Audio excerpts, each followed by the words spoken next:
আসসালামু আলাইকুম everyone, welcome to my new videos. আমি বাঁধাকপি কীভাবে ভাজি করি তা সবার সাথে শেয়ার করতে আসলাম। আমি আগে বাঁধাকপিটাকে সিদ্ধ করে নিছি, কারণ না হলে মিষ্টি লাগে আর মিষ্টি পছন্দ না। এখন তেলের সাথে পেঁয়াজ, কাঁচামরিচ আর রসুন আমি ফ্রাই করে নিচ্ছি।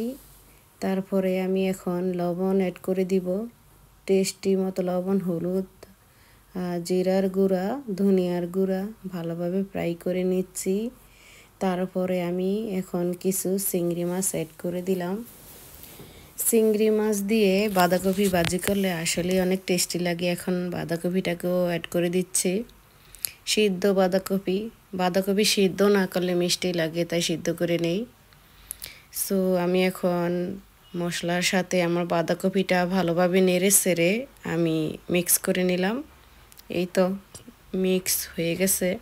এখন আমি একটু ঢাকনা দিয়ে ডেকে দিব 5 মিনিটের জন্য।